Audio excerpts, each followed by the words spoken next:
Welcome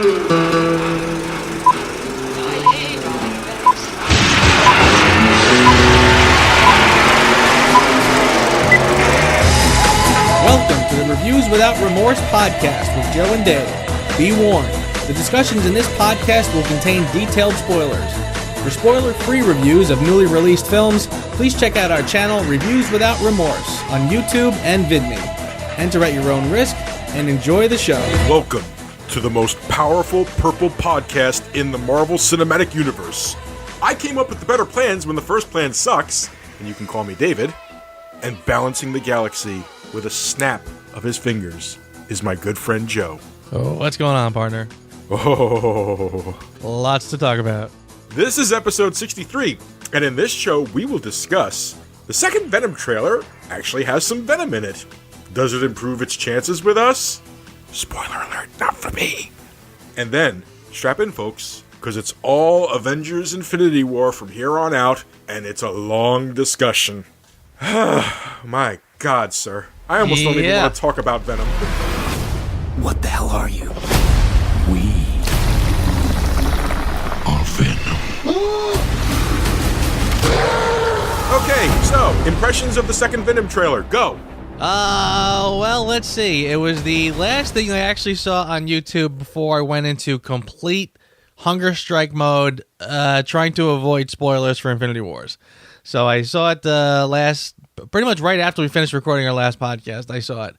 And ironically enough, it was, as I'm looking at the YouTube page, it was just surrounded in a sea of things about Infinity Wars. And there's the Venom trailer, looking like he actually had the nerve to even stand amongst the others. The trailer, basically, I'll just say it. I think we have discovered the Catwoman of the new millennium. Looks awful. It really, absolutely looks ridiculous. It looks terrible. He looks terrible. He looks, frankly, no different than he did in Spider-Man 3. I'm just throwing my hands up saying, why? Why would you even bother with this? It looks... If this is anything less than awful, I'll be shocked and I'll be happy to eat my words. But based on this trailer, I get ready for a dumpster fire. I completely agree, but I'm going to add one other thing. I have finally found a movie this year that I know I'm going to like less than Han Solo movie. There you go. There you go. You know what? Last year, I had a lot of difficulties coming up with a bottom three. This year, I think it's going to be a lot easier. There was an idea to bring together a group of remarkable people. To see if we could become something more. So when they needed us, we could fight the battles that they never could. The Avengers and their allies must be willing to sacrifice all in an attempt to defeat the powerful Thanos before his blitz of devastation and ruin puts an end to the universe. Written by Christopher Marcus and Stephen McFeely, directed by Anthony and Joe Russo. 10 years later, Avengers Infinity War. And wow. Stop downplaying it. Yeah. I gotta tell you the truth, man. I went into this and I tried my best to keep my expectations in check. Let's call it what it is. This is Thanos the movie guest starring the Avengers. And it's a better villain because of it. Oh, yeah. Yes, I agree. The villain is absolutely spectacular in this, and I did not expect that. There's a lot of things about this film I didn't expect. A lot of things about this film I didn't expect. For sure, I was not expecting this villain to be as impressive as he was in terms of just being fleshed out, explored. This guy was nothing more than an Easter egg. He was barely a cameo. And I was very much expecting a very typical one-dimensional villain who wants to destroy the world. And, I figured, fair enough, we've seen that before, and the Avengers are going to do their thing or whatever. But, wow, this villain was fleshed out. Yeah, scarily fleshed out. Like, villains will somehow, you take like a Hans Gruber. Hans Gruber took over Nakatomi Plaza under the guise of being a terrorist, but in reality was stealing like over $50 million in negotiable bonds. Okay? It's like, oh, well, okay, I could see that being worth all that trouble. That's good motivation. I can get behind that. And then you take a character like Steppenwolf. It's like, I want to make this world apocalypse. It's like, okay, sure, whatever. Okay? Those are the difference between villains, okay? You make a compelling villain. He's a villain for no... A compelling villain like Hans Gruber is a villain not because of any pragmatism. He just is greedy. And his greed motivates him to become more greedy. And I thought we were going to have Steppenwolf as a villain when it comes to Thanos. Because, when you look at the comic book version of Thanos, what is he? He's a person who's in love with death and wants to do anything. He's basically like Anakin Skywalker of the Marvel Universe, trying to impress Padme there, okay? Uh-huh. In the comic books, that is. But that's not good enough for Marcus and McFeely, is it? Oh, no. No, they're like, no, you know what? If we want people to be afraid of this guy, we have to make them almost sympathize with what he's trying to do. Mm. And they did it! How? Yeah, I tell you, well, I tell you what, I don't know if I ever got on board with his plan. I'm gonna eradicate half the population so the other half of the population can be happy. Okay, all right. Well, I don't know. I don't know if I buy it. It doesn't make a lot of sense to me personally. It's almost like you take a yin and a yang and you say, I'm going to color it all in black so that way it makes more sense. Well, it does and it doesn't. I don't know. But what he did do was make me feel that this was a flesh and blood character with feeling and depth to the point where I was really starting to be more enthralled by his character than some of the other characters. Mm-hmm. So whether or not I agreed with him was sort of beside the point.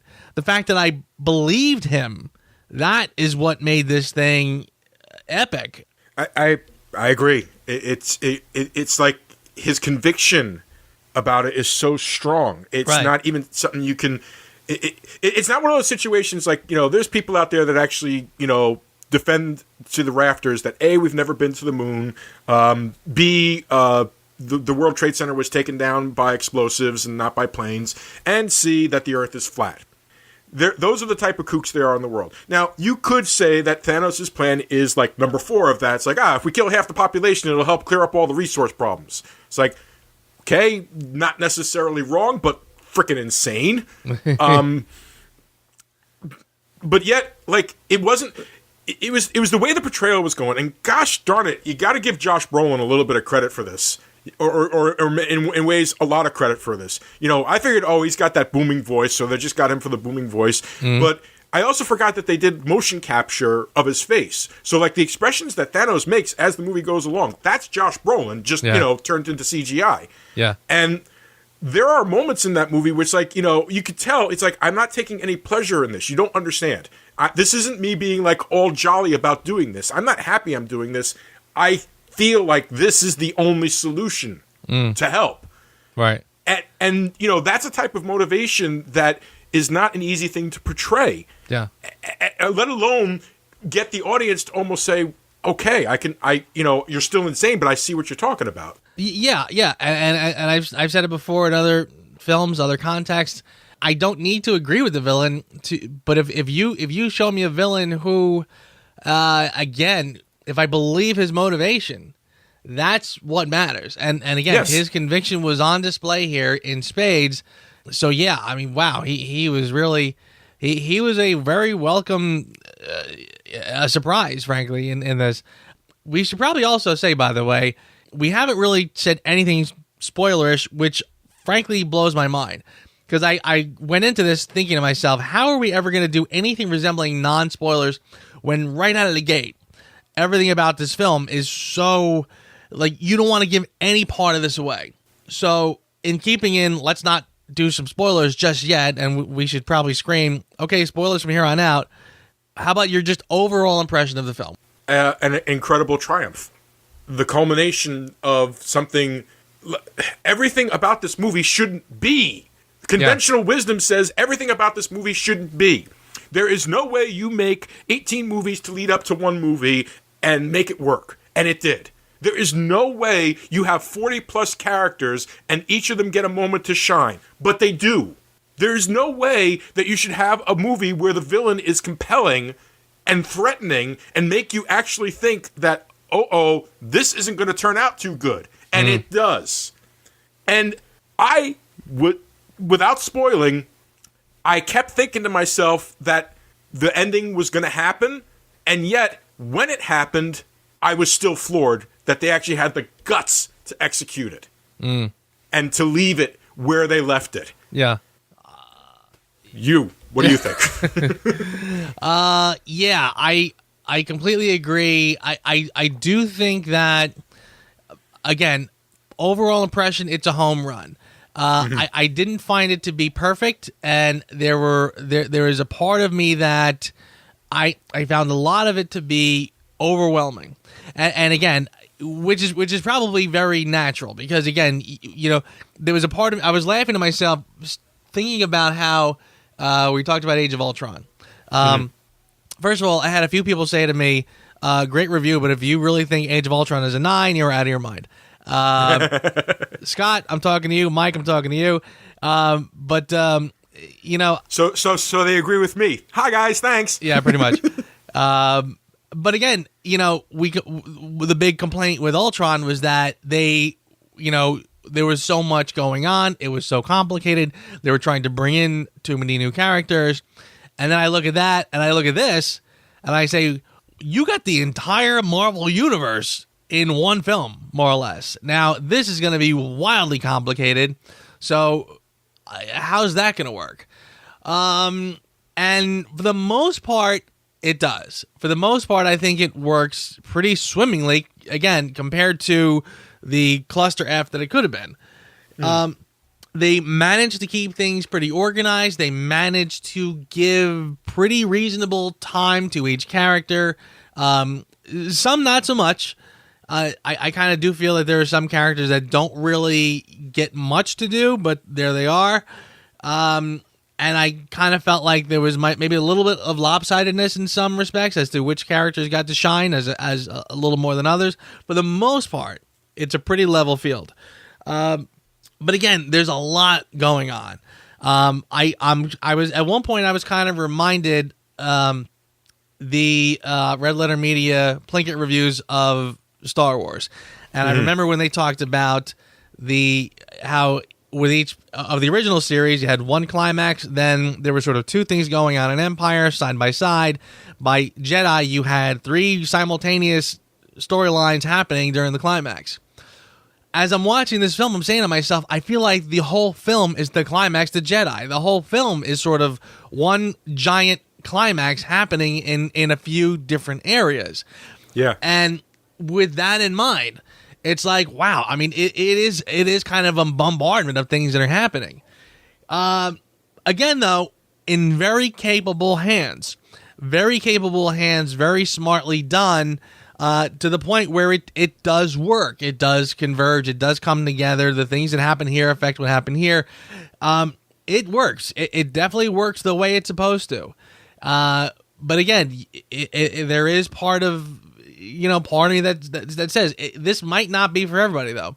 It might be hard to do. It's like a lot of movies that are just crazy action and crazy this, crazy that.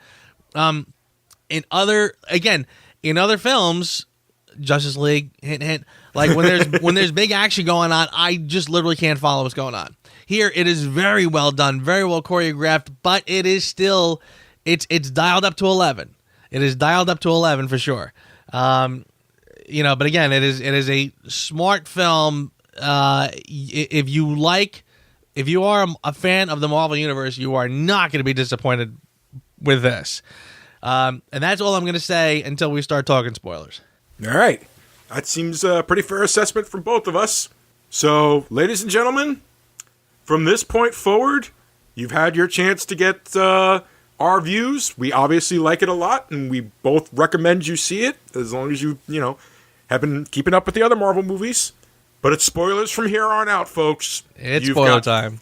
You've got 5 seconds. 5, 4, 3, 2, 1.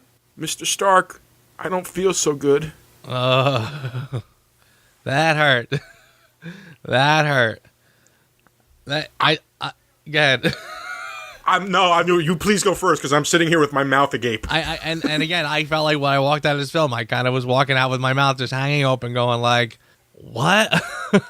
I'll say this, and this is a tiny ding. Well, not even, I guess. I took my nieces and nephew to see this, ranging from about 5 to about 11. I did sort of feel by the end, maybe this wasn't the one for the little guys to go to see. It was, wow, is that a downer? And I will say this, I am struggling to score it.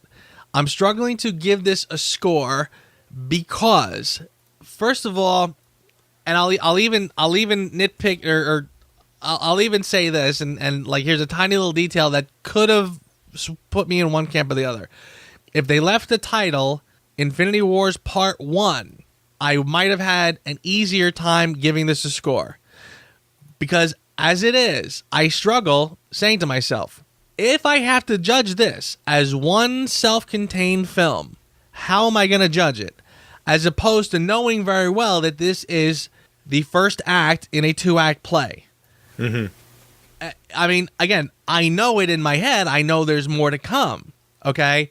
I know they're not going to leave it like this, but having watched a film where they did, in fact, just leave it like that, if I'm judging on balls alone, it gets a 10 or 11. I mean, that was a ballsy move. But again, I walked out with a lot of people who were kind of like, wow, I just watched the movie where everybody lost and everybody died. How am I supposed to feel about that? It's a tough film. It is tough in that respect. It is challenging, but tough. So yeah, this is going to be an interesting conversation because I am struggling with that aspect of it. I have had about 48 hours to process, and in that time, I've given a lot of thoughts to a lot of things. And the more I think about it, it is still a self-contained movie in and of itself. Sure, there's more. There's more. You can absolutely positively do more, and maybe not ending it with "to be continued." Well, but they kind of did. They kind of did end it with "to be continued." If you watch, they did. Yes, they did. 100%. They ended it with a "to be continued." You know where? When it said Thanos will return. There it is. But okay, but that's different than "to be continued." That is Thanos will return, which means for all I know, again, let's pretend I don't know things that I know.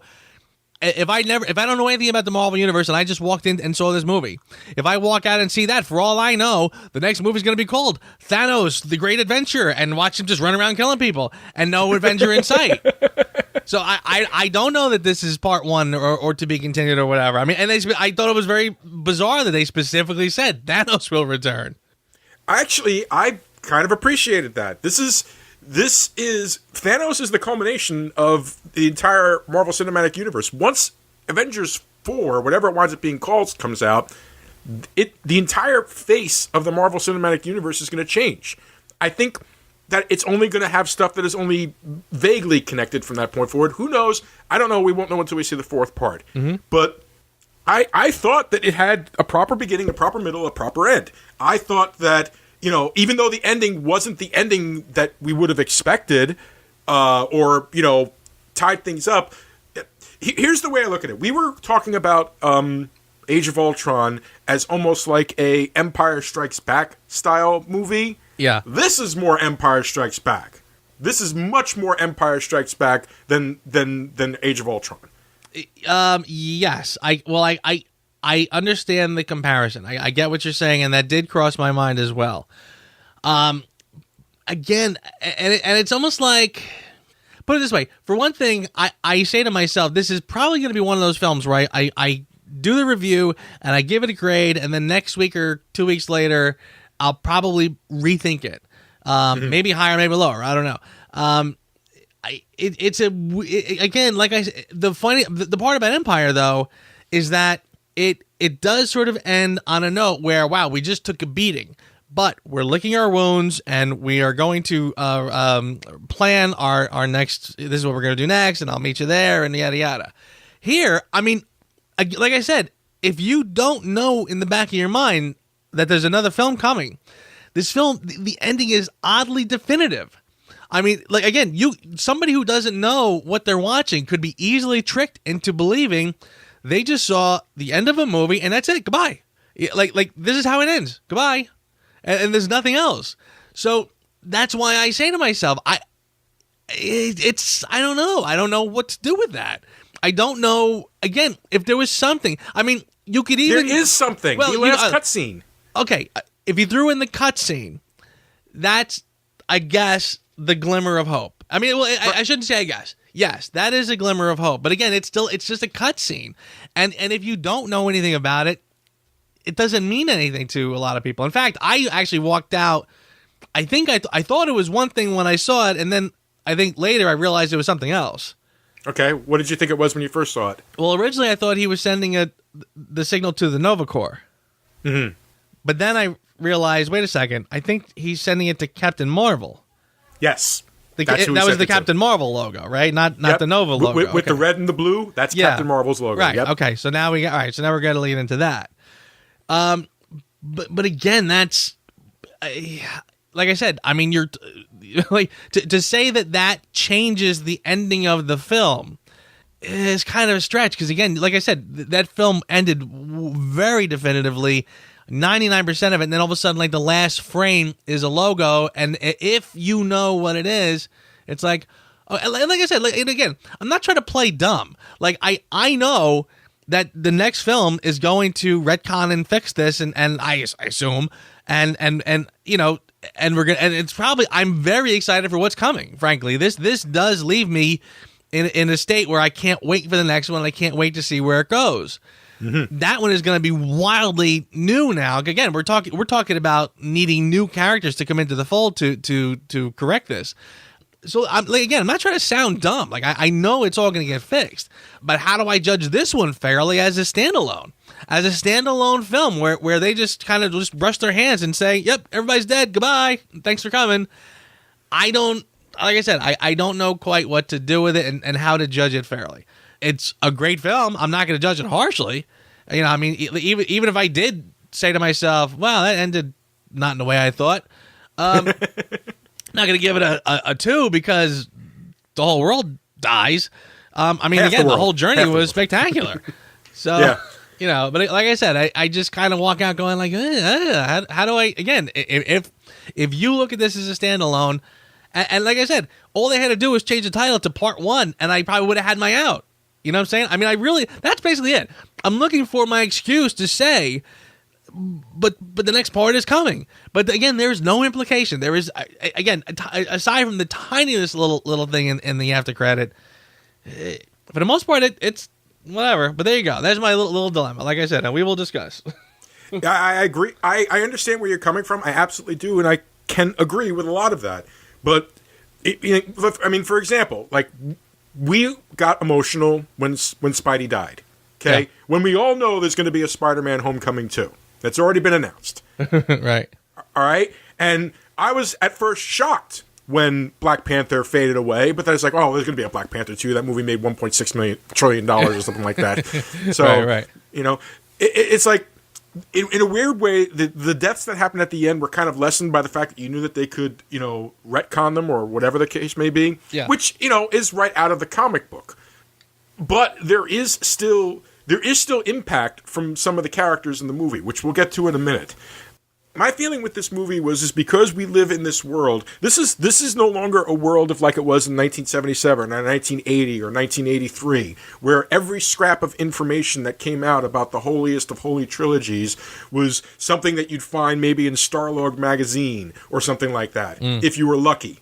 Okay, or like some photo got out into like some tabloid paper or something like that. Hidden photos from the set of Revenge of the Jedi or something like that. Okay. This is a world that is much different now. The audience already knows, or at least has gone in there knowing that there's going to be another Avengers movie. We already know there's an Ant-Man movie coming out. There's been trailers playing for it all this time. Yeah. And anybody who's a fan of this movie, I'd say 60% of the people that consider themselves fans of the Marvel Cinematic Universe have done some form of Googling or another. We all do it. We all do the Google. Something interests us, we all do the Google. The audience is already prepared, knowing that there's going to be another Avengers. I don't think the audience was prepared for how it was going to end and just how much of a cliffhanger it was going to end on. But, I don't think the audience was fooled in the slightest bit that this wasn't part of a two-part story. Right. Now, that aside, that particular caveat aside, I do see what you're talking about. I kind of felt like it did have kind of an ending, but it was just, a downer ending. It didn't have everybody regroup. It had that one shot at the end of everybody in Wakanda, like, what happened, and them just trying to figure out what's going on, and then it just kind of was over. And I liked the harshness of it, frankly. I liked how, in a way, like, in a way, this movie was almost like, the DC universe is like, we're more gritty, we're more real. It's like, oh, you want more gritty and real? Right. I did break down and start watching reviews, and I did hear somebody say, did you ever think you'd see Marvel doing dark and gritty better than DC does dark and gritty? Like, the people who bathe themselves proudly in dark and gritty are getting outdone now by, well, so your point is perfectly well made. Why am I sitting here trying to pretend that I don't know what's coming in order to judge it when knowing is part of the experience now?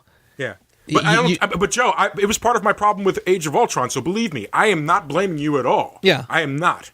I'm just telling you how they probably approached it, but please go on. I'm sorry. Right, meaning the whole experience now with the Marvel Universe is that we're all very invested in the idea that there's always more coming. There's one right after this one, and I mean, again, they've been doing pre-titles since the first one, so they've always been giving us hints as to what's coming. So you're right. This leaving us with that clue at the end of this one is perfectly valid to say, look, that's enough because again, it's coming or whatever.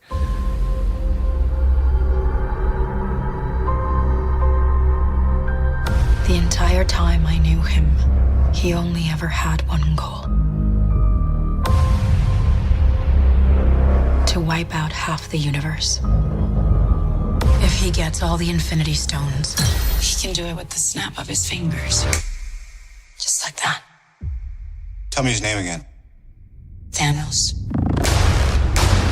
And can we also give a call out to a movie that was 2 hours and 40 minutes long, and at no point did I fidget throughout the entire frickin' movie? Was it that long, actually? Once. 240? 2 hours and 40 minutes. I didn't either. Yeah, you're right. I mean, again, this thing was loaded. I've always said about long run times. I said, look, if you keep me entertained for that, I don't care how long you do it. Yeah. If you do it without me looking at my watch, mission accomplished. Yeah, I mean, this thing comes right, and this is why I said before, it is hard to talk about this movie without spoilers because right out of the gate, there's spoilers. I mean, there are major things happening right from the get go. But what a way to like fully introduce Thanos to the audience, though. Come on, that was a beautiful, beautiful way. And he kind of went exactly like I said. I've been saying for a while that Loki was going to die. That absolutely positively Loki was going to die. That was always my feeling. He failed with the Battle of New York. He stole the Tesseract and everything like that. I always said from the beginning, Loki is going to die. He's not going to make it past the first meeting with Thanos. Yeah. And I said, because you have to, because he's a relatively liked character and you have to show the threat of Thanos. What I did not expect was we have a Hulk, and to watch the Hulk get beaten the hell down. Yes. Well, first of all, I loved when Loki uses the word, we have a Hulk, because again, it goes all the way back to the original Avengers when somebody said to him, we have a Hulk. That was Mr. Stark, yes. That was great. That was poetry. I love the idea, and I didn't think I would love it, but I love the idea that Loki dies trying to take out Ronan. Because I think that the expectation was that Thanos. he was going to pull. Yeah, I'm sorry, Thanos. I'm already. My brain is in a million places at once. The fact that he tried to take out Thanos, because I think the expectation was that he was going to pull that weaselly move where he says, Thanos, here's the other stone, make me your helper, and give me like he was going to pull like a Lex Luthor in Superman 2. Mm-hmm. But I think he was too smart to realize. I think he knew there is no place for him in Thanos' new world. Thanos is not going to cut him any slack. So I think he knew that if he was going to try to, if his trickster ways were going to serve him at all, it was going to be to take Thanos out, not in trying to serve him. So I think that was pretty. It was pretty smart, pretty clever, and gave him some depth and some intelligence and whatever. And actually showed more growth of his character. Exactly. I mean, think about the Loki we saw in the Avengers. This is a guy who's like, no, we can't win against this guy. I'm done. I'm out. I'm going to do whatever the hell he says. So now where he's like, you know what, brother, you've got me going, and it cost him, but he tried. Yeah, and then you're right. The scene with him and the Hulk. Now I got a mixed feeling about that I'll get to, but yeah, for the most part, the Hulk just rushing at him and the two of them going at it was just a great kickoff for one thing. Here's my problem though. He beat the Hulk strength-wise. Right. Which makes me say to myself, then later on when he's fighting hand-to-hand with Iron Man and then with Captain America, if he's stronger than the Hulk, then how come... it was almost like I couldn't tell how strong Thanos is supposed to be. Because sometimes he was super strong, and sometimes he's just pretty strong. Like again, Captain America was fighting him off. Not going to win, but I mean, he easily outmatched Captain America. I'm not saying, but the Hulk can put Captain America to the ground, right? But the difference is Hulk is just punchy, kick. Right. Whereas, and that was actually one of the things they showed, that Thanos he's strong. He's probably as strong as the Hulk, but he has finesse. He has training. Yeah. He blocks a couple of his punches and then just hits him back with a bunch of haymakers and shit like that. Right. Which was really good, by the way.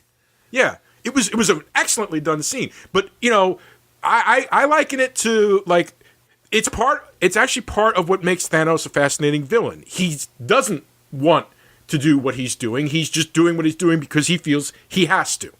Okay? He doesn't want to kill unless he absolutely positively needs to. Mm-hmm. I mean, here's a prime example of what I'm talking about. Later on in the movie, they go to nowhere, and Gamora, before they have gone there, has asked Peter if before you let Thanos take me, please kill me. Yes. Because she knew where the last Infinity Stone was. Yes. And he, he's hesitating because, of course, he's just lost his dad. He's still smarting over the loss of his mom and the traumatic way that all that stuff has happened. Mm-hmm. And he hears Gamora, and like Thanos basically pushes her in front of her. It's like, go ahead and do it. And he hesitates, and he pulls the trigger, and a bunch of bubbles come out. And Thanos just kind of smiles and goes, "I like you," and then disappears. Yes, I did. I liked the hell out of that too. That was great. I feel like that's indicative of Thanos' character. He doesn't want to kill. He feels he has no choice, that this is what he's supposed to do in life. And he has the ability to appreciate the strength of somebody, that really doesn't have a chance. Like, when he beats the crap out of Stark, what does he say to him? It's like, I admire and respect you. You're intelligent, but this is the way it's going to be, and I hope they'll remember you. I mean, that was sincere. Yeah. Yes, and I agree. And when he's facing off with Cap is basically jumping around, like hitting him from as many sides as he can to try to put him off balance, and Thanos is like, enough, and like Thanos is like, just trying to stop, because when Thanos punched him, I jumped in my seat, because I thought he punched him hard enough to kill him. I did too, I did too. Which again kind of makes me go, like, well, why... I feel like if the Hulk hauled off and punched Captain America in the face, he'd be dead. Probably, yeah. So why is he not dead here? Because Thanos shows restraint. He doesn't need to. No matter, the whole point is no matter what they did, Thanos was going to win. He saw what he might have even suspected what it was they were doing, but he had the time stones. He had all the time in the world. So it's like, no, I don't.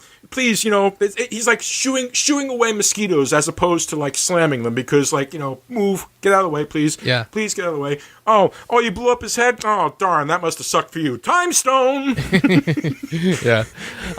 No, that's true. I mean, and these are kind of minor nitpicky things I'm kind of throwing out there, but I did say to myself a couple times, I said, I didn't get like, again, if he can punch out the Hulk or, basically put the Hulk down, and why is he struggling with Captain America? Why is he struggling with this guy? I don't know. I think it just. I almost felt like I would have liked it a tiny bit better if the Hulk was besting him on strength, but he turned around and like pulled a fast one with one of the stones or did something else. Not sure. Technically speaking, he has the Power Stone, so no matter what the Hulk would have thrown at him, he always would have been more powerful than him. Okay. So. True. It was more calculated. He's the thing about Thanos. The reason I like the portrayal of Thanos the way it is that he's not a brute. He's surgical. He doesn't feel brutality is necessary. Right. He feels like no. Like even when they show his little origin story and they show the people on Gamora's world divided in half.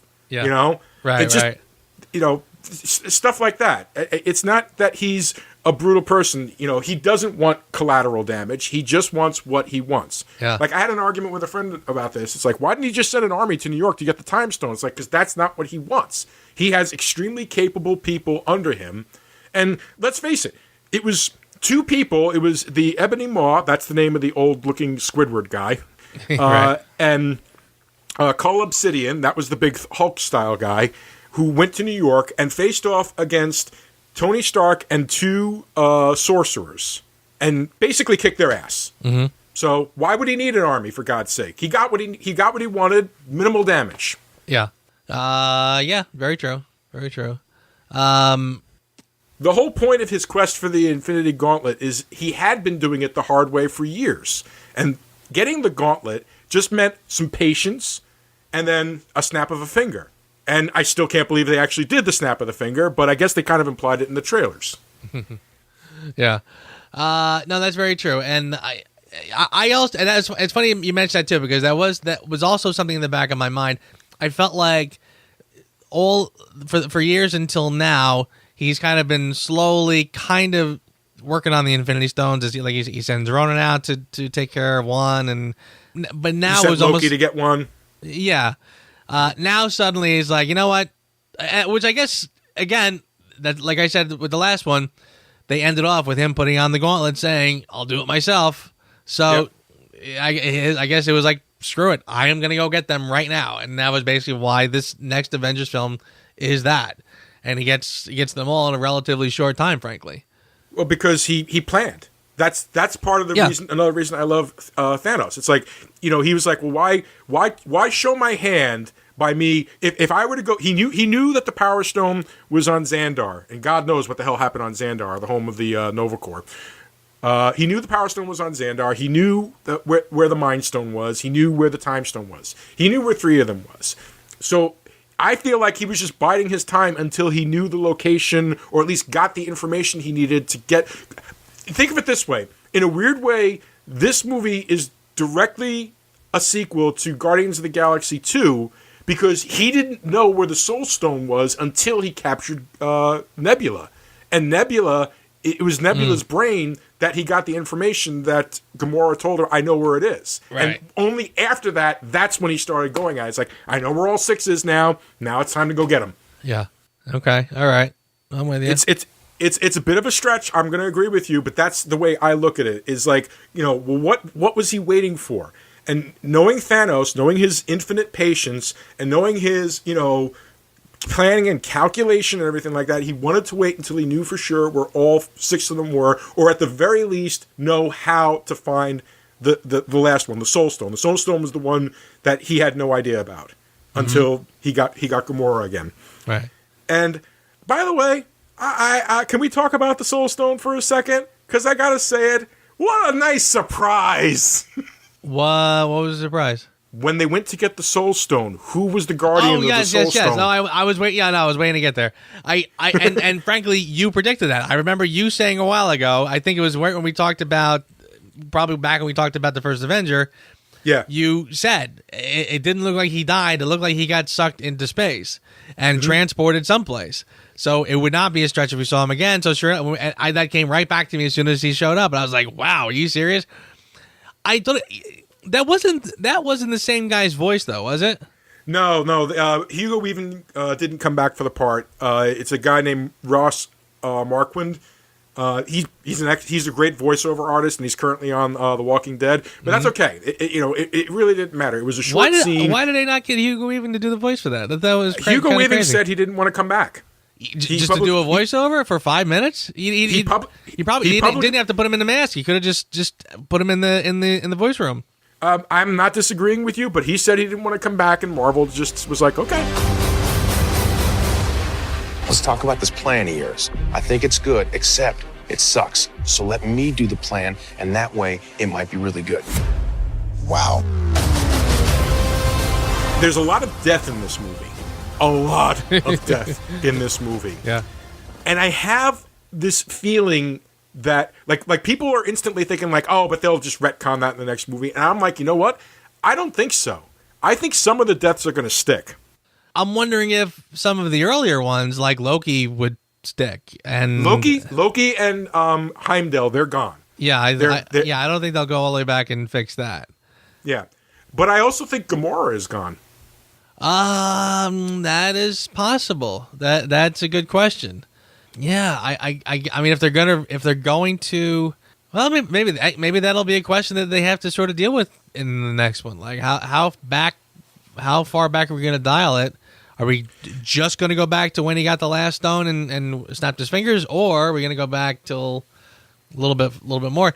I'll be surprised if they don't bring her back. If they follow the Soul Stone from the comics, if they follow that, there has to be a soul within the Soul Stone for it to exist. So my feeling is Gamora's soul is in the Soul Stone. Okay. So they could reverse it, but in order for the Soul Stone to continue to exist, a soul has to be exchanged. Okay. Maybe they figure out a way to put Thanos in it. Yeah, I'm not really counting on Thanos to make that ultimate sacrifice. Well, I'm not saying he'll voluntarily do it. I'm saying that maybe they'll figure out a way to do the switch. But yeah, no, that's an interesting thing too. I do. You're right. You're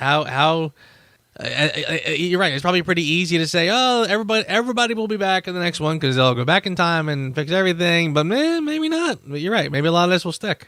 I hope some of it needs to stick, or else this. As great as this movie is right now, I feel I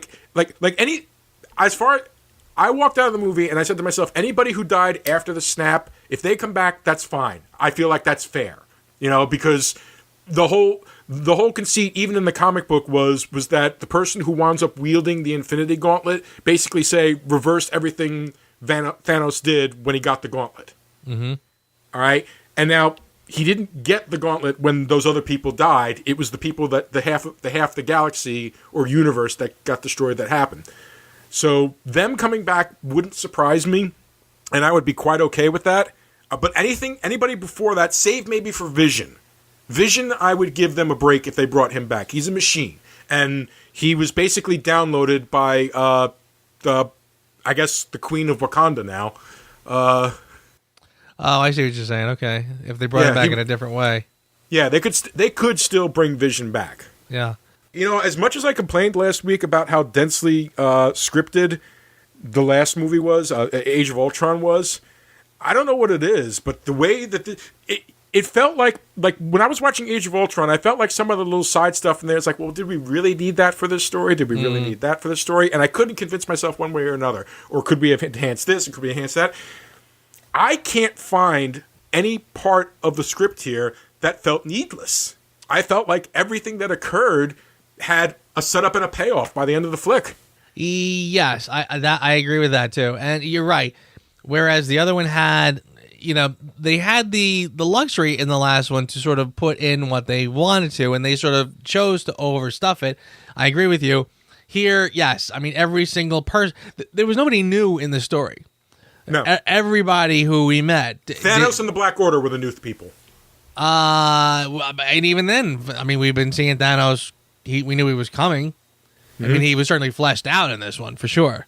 But I mean, it wasn't like anybody needed like a full blown. This is who this person is, kind of an introduction. Except for like again, except for his little minions or whatever. Yeah, I mean, all of the other stories converge correctly on this. You know, I definitely don't.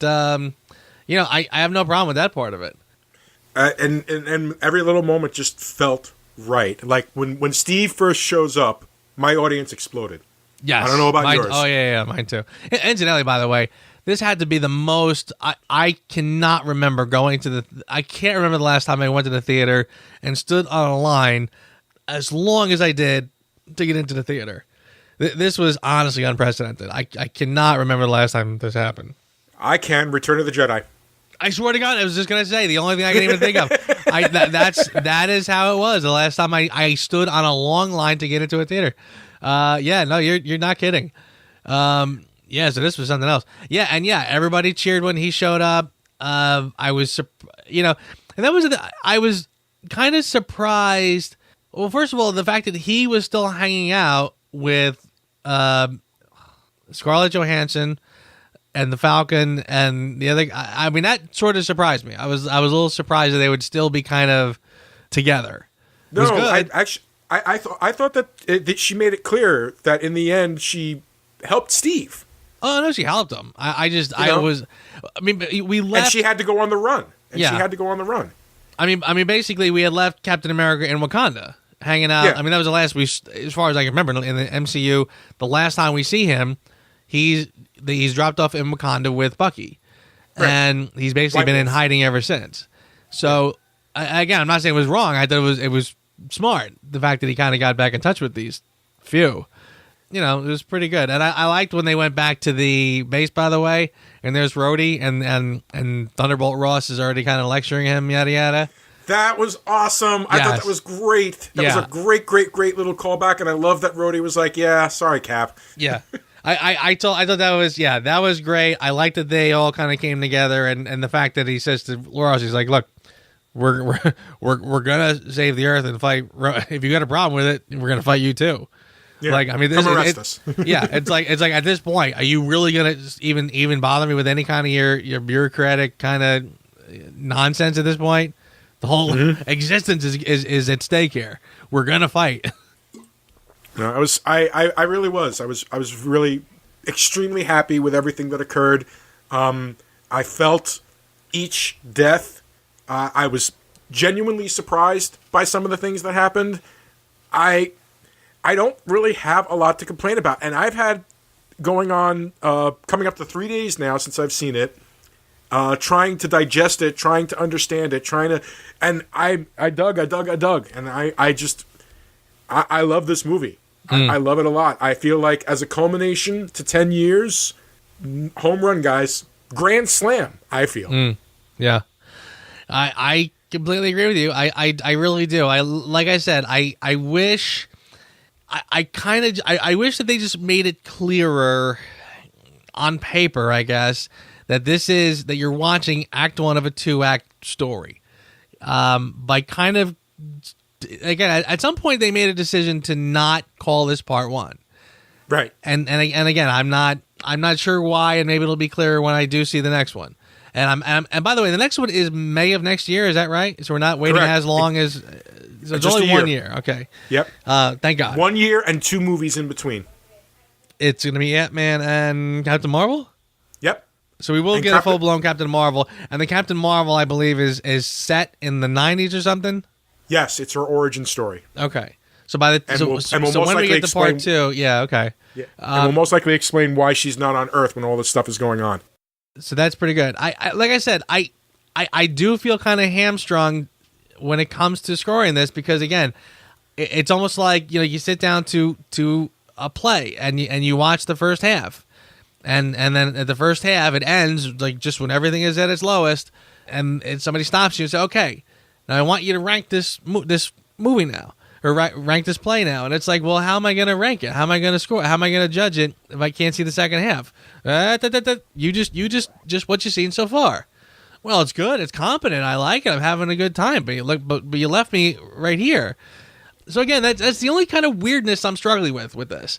Otherwise, again, it was an absolutely spectacular film. I loved all of the interplay with the characters. Everybody's dialogue is still spot on.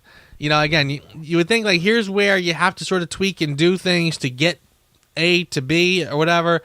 Mm-hmm. I was really impressed with how they handled all the characters. I do have one little gripe, which I will save for my Who Witnessed You. The end is near.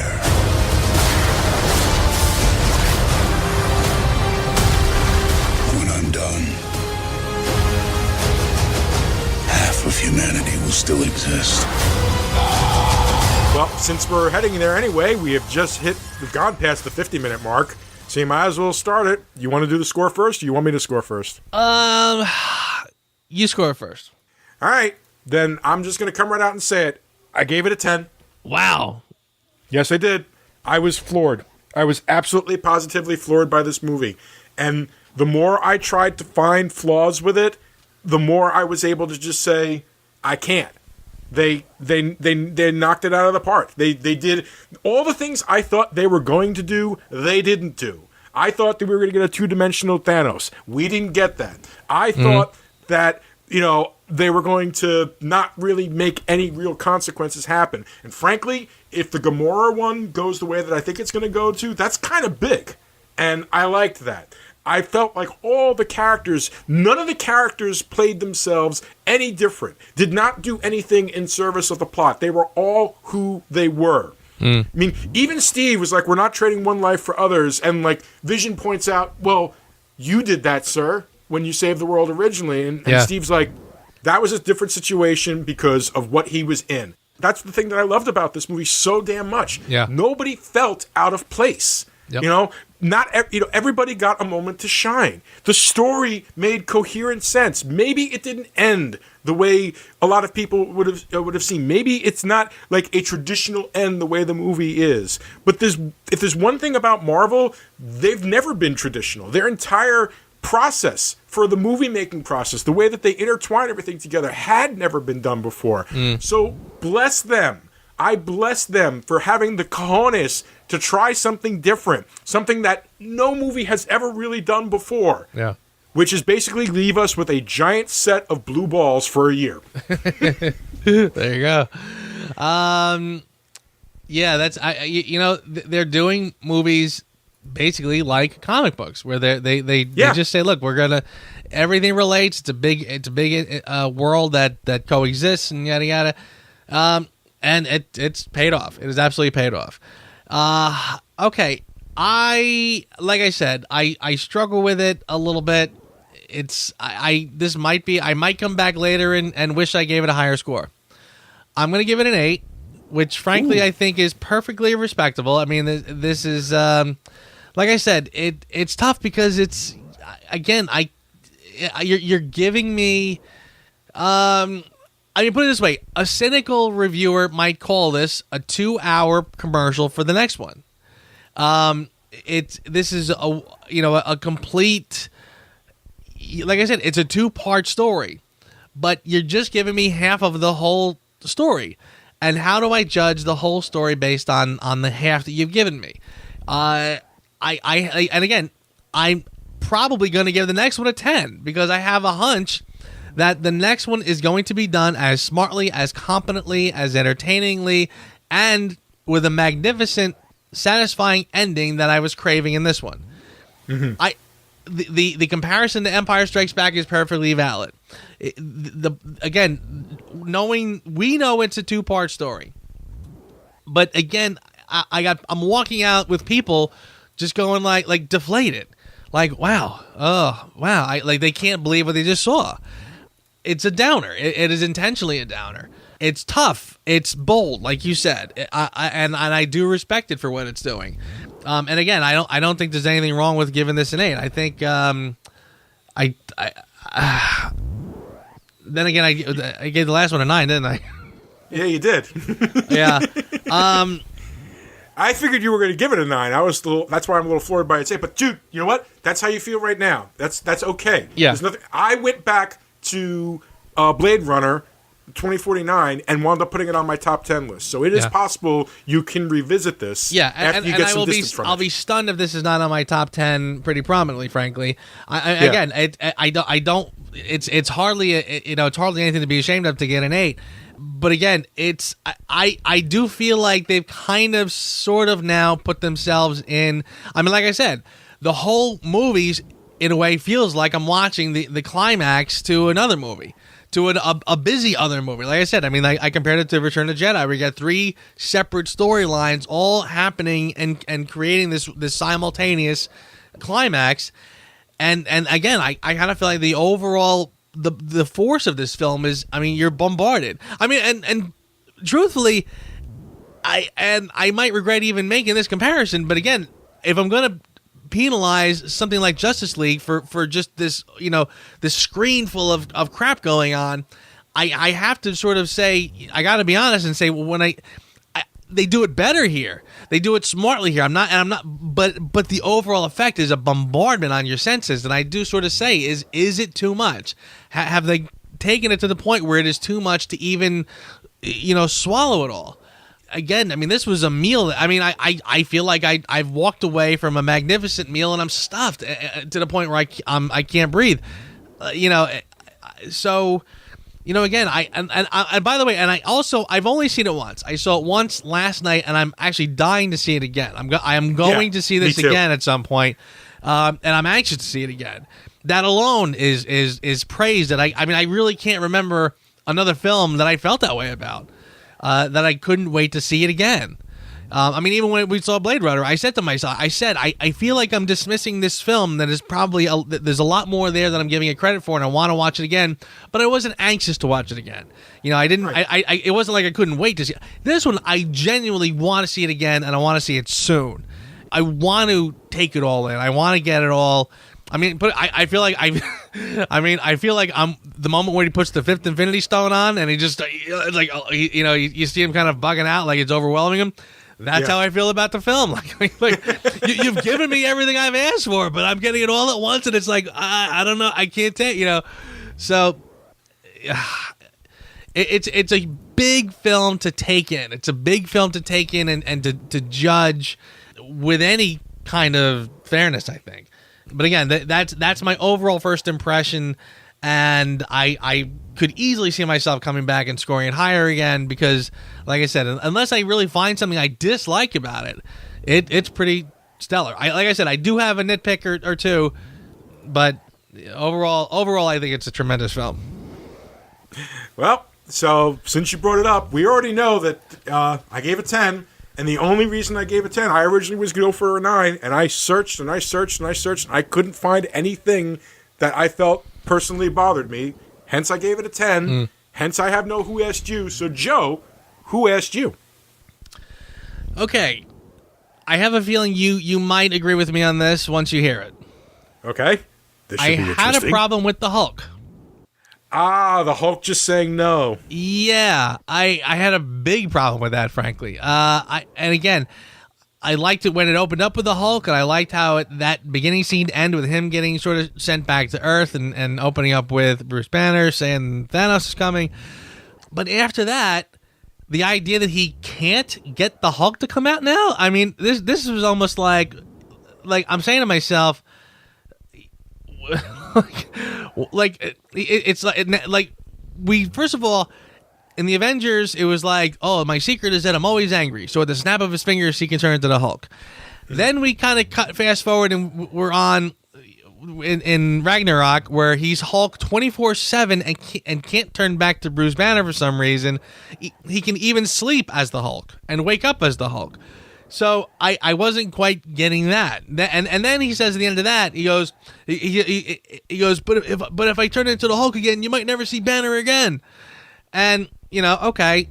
And then that just sort of goes away. Now he's Banner again, and he can't turn into the Hulk. He can't turn into the Hulk. And I'm saying to myself, wait a second. A guy who's been struggling his entire life to be able to control the Hulk, right? Now it's so controlled. Now he's basically got Hulk erectile dysfunction. I was about to say, dude, don't you have any sympathy for somebody who has erectile dysfunction? He's literally the whole movie. He's trying to psych himself up. It's like he's got the whiskey dick of Hulk, or whatever. But here's my problem. I don't like that stuff where half of his face will turn into the Hulk for a second for the Hulk to go, no, I'm not coming out. And then at one point when he's in the thing, he's like, Hulk, come on out. And Hulk shows up and goes, no, and disappears again. Like, come on, this is not Popeye. I don't like that. I never,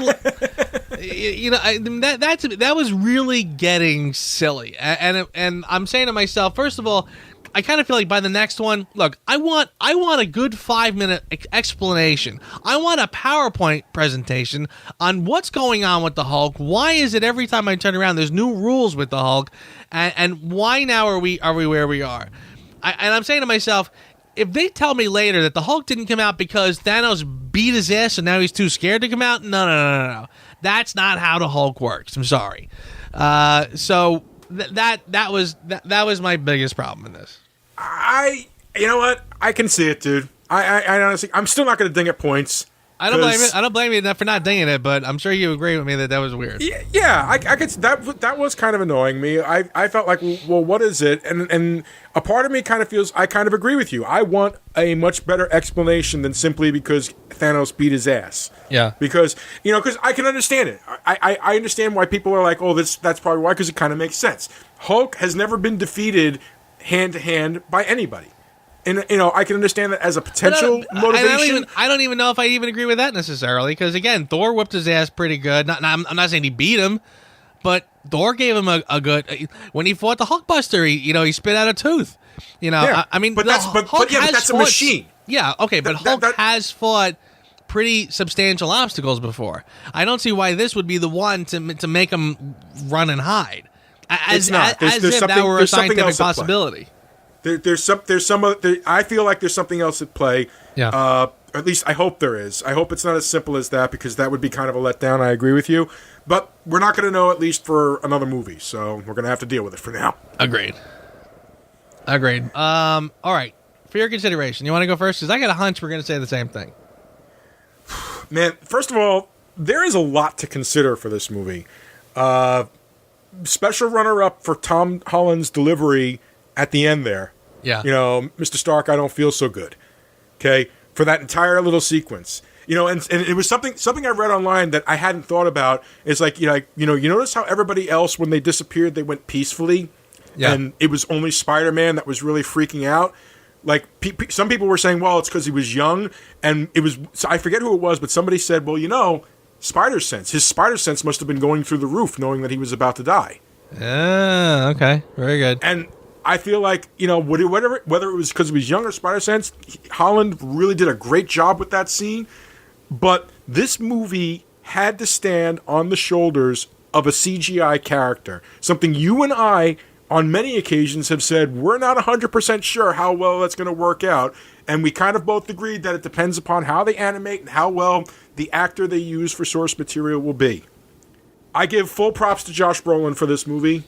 He's my for your consideration. I never thought I would see the day where I would think that Josh Brolin is this, amazing actor or anything like that. But he really nailed the part of Thanos.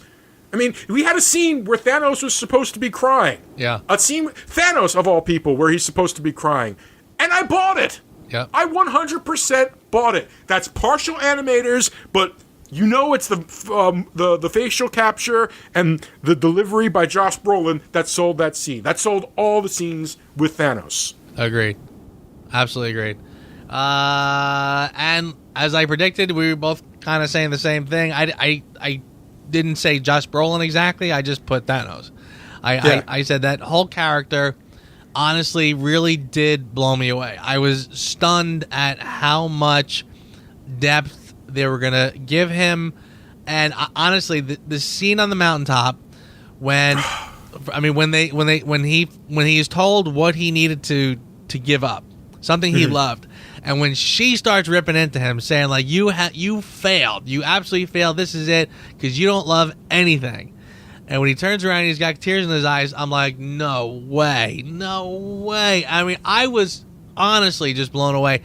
So that whole scene, and it was the moment when he's sitting there and when the camera levels out and he's sitting there in the water and he just looks in his hand and he sees, you don't even see the actual stone, you just see the glow in his hand. Yeah. And I swear that was the moment where I was just like, oh my God, like that really got me on a gut level. And I said to myself, wow, I mean, who would have guessed that I'd be so invested in that character? I'd be so involved in everything he's doing and feeling and whatever. I mean, that just sort of blew me away. So yep. I really have to give props across the board. I mean, again, you said Josh Brolin. I completely agree, Josh Brolin, but also it's a combination of the writers and even the mocap guys, the guys who are doing the effects to bring that emotion to life. All of it just worked out unbelievably. Yeah, a triumph. A triumph as far as I'm concerned. Yeah. DC, we know you have Darkseid. You don't have an answer for this anymore. You don't. You really, really don't. No matter what happens, you can't do Darkseid. Because from this point forward, you will always be compared to Thanos. Yeah. I think DC just needs to start over. But so that's my consideration, boy. I just was just stunned. Yeah, the whole movie was stunning. I have a hunch I might come back and really wish I gave this a little higher of a score because, again, it was something. And, again, I sat here last week and I praised Ultron. See, it's funny. Here's an off-the-wall comparison. When Skyfall came out, just the pre-title sequence, I remember kind of criticizing it because, again, it was just so jam-packed with so much stuff going on. But on repeat viewings, it made it one of the best ones because it's always giving you something to notice. I feel like there's a very good chance I'm going to come back to this one, same as I did with Ultron, and again, give it more props because, like I said, it almost makes the original Avengers look oversimplistic compared to what they're able to execute in this one. So I could easily see myself coming back and scoring it higher. No caveat is necessary, sir. As far as I'm concerned, it always got to start from the gut. You can revise later. I'm Peter, by the way. Doctor Strange. Oh, I'm using your made-up names. Then I am Spider-Man. Infinity War. Who thought we would actually get here? Kind of like waiting for the original Avengers, I felt like we've been waiting for this one for a long time. 6 years, man. Yeah. 6 years since, to fight them would be to court death. Mm-hmm. But next week, ladies and gentlemen. A little change of pace. Yeah. Speaking of taking its time to get to the last part, we'll be doing Once Upon a Time in Mexico, the final movie in the El Mariachi trilogy. Which we've been doing since mid or late March, I guess. Yeah. We've been dancing all around with this one, so we'll finally be back with the final chapter in the Mariachi trilogy. Indeed. And this will be an interesting one. Yeah, I haven't seen this one in a while. Yeah, and in fact, we I don't think we've both seen it. I think we went and saw it together back in the day, but I don't remember ever rewatching it since. I even have the DVD. I have the DVD, and I watched the special features. I don't remember ever actually playing the movie again. Wow. So the next week is going to be interesting. All right, very good. By the way, I also want to mention real fast, we started putting our podcast on YouTube. It's also up to date on Facebook, and we're finally on Tumblr. So and Twitter. Don't forget Twitter. and we will be doing tweets. We'll be doing tweets from here on out when something new goes up. So yeah. So basically, if you get your podcasting needs from YouTube or whatever, there you go. Check us out on YouTube. We were definitely there. Well, sir, this was a fun conversation. It certainly was. And we'll be doing a video cast of this, spoiler-free, as well, coming to YouTube. Spoiler-free, and a second one with spoilers. All right, sir. Well, in that case, ladies and gentlemen, until next week, my friend. Have a good one. Another good one in the hole, and I'll see you next week. Thanks for listening to the Reviews Without Remorse podcast with Joe and Dave. Join us here every Thursday for a new episode. And be sure to check out the Reviews Without Remorse channel on YouTube and VidMe for spoiler-free reviews of new releases, as well as in-depth discussions of current and classic cinema. If you enjoy this podcast, please consider becoming a patron. You can find our page at patreon.com. As little as $1 a month goes a long way. All clips in this podcast are used for commentary and critique, and is considered fair use. No copyright infringement is intended.